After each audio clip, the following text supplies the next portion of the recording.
रामपुर गांव, जहां कभी हवाओं में मिट्टी की खुशबू और लोगों की बातों में अपनापन होता था। लेकिन वक्त के साथ गांव बदल गया था। अब यहाँ डर का नाम था दीनू सेठ। इसी गांव में कई साल बाद एक लड़का लौटा। नाम था विक्रम, जिसके पास खोने को कुछ नहीं था, लेकिन पाने को पूरा आसमान था। बेटा, शहर छोड़कर यहाँ क्यों आ गया? यहाँ तो पेट भरना भी मुश्किल है। माँ, शहर में रोटी मिली, लेकिन सुकून नहीं। अब जो बनाऊंगा अपनी मिट्टी पर बनाऊंगा। उस रात भूख और चिंता के बीच विक्रम की नज़र पुराने संदूक पर पड़ी। उसमें दादाजी की लिखी एक फटी सी डायरी थी। एक नाम पढ़ते ही उसकी आंखें चमक उठी, मिट्टी मुर्गी। ना गैस, न तंदूर, सिर्फ मिट्टी, वक्त और साफ नीयत। अगर लालच आया तो स्वाद मर जाएगा।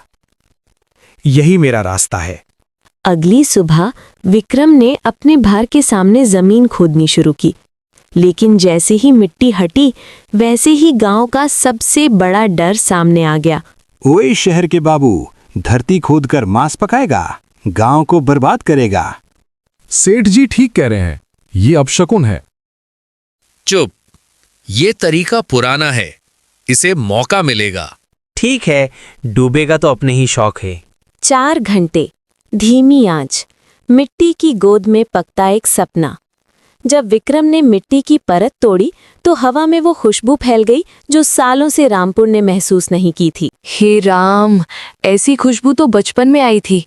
एक और देना भाई, पैसे बाद में लूंगा। साजिश भी चल पड़ी। शाम होते होते एक बच्ची बेहोश हो गई और उंगलियां उठी विक्रम पर। मारो इसे, जहर खिलाया है। मारो इसे, जहर खिलाया है। कसम धरती माँ की, मैंने कुछ नहीं मिलाया। रुको, ये मलेरिया है 3 दिन से।